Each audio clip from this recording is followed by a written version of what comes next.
주례 폭발을 북한의 도발로 규정한 우리 군은 보복하겠다고 목소리를 높였습니다. 2010년 북한의 연평도 포격 이후 북한의 원점과 배후 세력까지 타격하겠다는 우리 군의 입장을 재천명한 것인데요.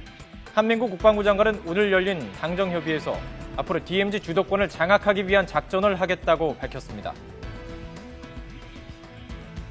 우측되지 않을 겁니다. 적극적으로 DMZ 주도권을 장악하기 위한 작전을 실시할 겁니다. DMZ 주도권을 장악하기 위해 앞으로 DMZ 수색, 정찰작전 개념이 공세적으로 변화되는데요.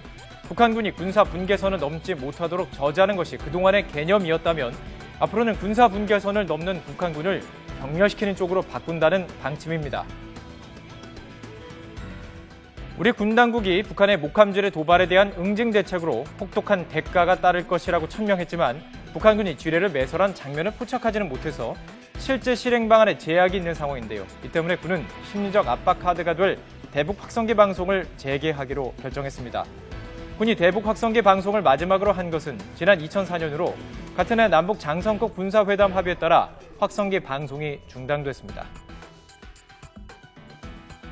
요즘 숨가쁘게 돌아가는 남북 관계의 움직임을 지켜보면서 민족 장래에 대한 희망을 갖게 되는데 청취자 여러분들의 심정도 아마 마찬가지일 겁니다.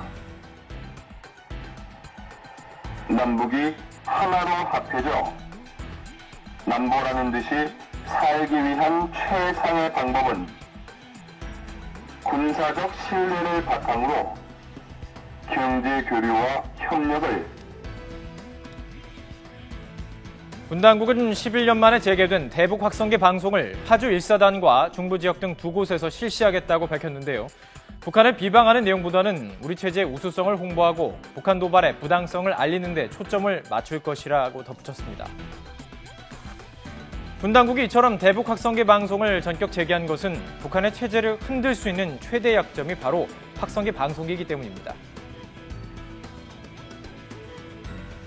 북한으로서는 정권과 체제를 유지하는 데 있어서 가장 중요한 것이 외부의 정보를 차단하는 것인데 이 접촉 지역에서 외부의 정보를 전방 지역에 근무하는 북한 군인들, 지역에 거주하는 북한 주민들이 그 방송을 듣고 또는 전광판을 보고 외부 소식을 알게 된다고 하는 것은 당시의 김정일 체제로서는 대단히 위험하고 불안한 조치였던 것이거든요.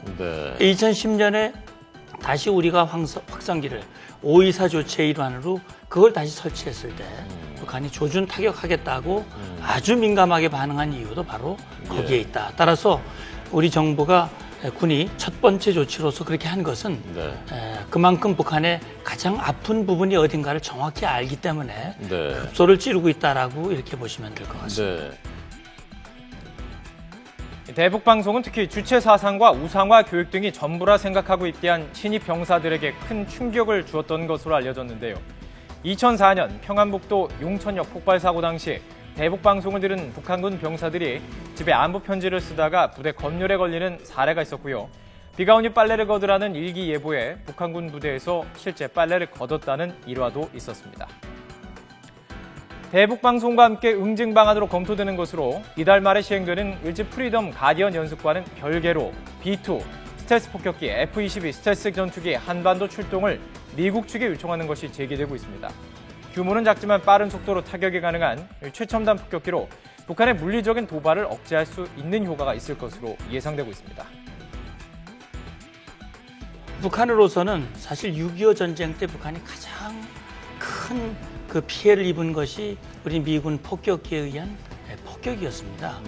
지금도 북한이 우려하는 것은 예를 들어서 B2라든지 F-22 스텔스 같은 경우는 레이더에 포착이 되지 않으면서 북한의 지휘부를 가서 타격할 수 있는, 특히 깊은 지하 벙커까지도 타격할 수 있는 그런 모든 무장력을 갖추고 있기 때문에 그것은 그 자체만으로도 북한에게 심리적인 그런 위협이 될 수 있는 것이고, 또한 북한이 도발 수위를 높일 경우에 북한이 가장 예민해하는 이른바 최고 존엄과 관련된 상징물을 훼손하거나 타격하는 방안도 거론되고 있습니다. 북한의 지뢰 도발로 군이 여러 가지 대응책을 내놓고 있습니다. 그러나 항상 뒷북 대책만 세운다는 비판이 제기되고 있는데요. 10월 노동당 창건일을 앞두고 릴레이 도발 가능성이 제기되고 있습니다. 그 어느 때보다 군 당국의 선제적이고 철저한 대비가 필요한 때입니다.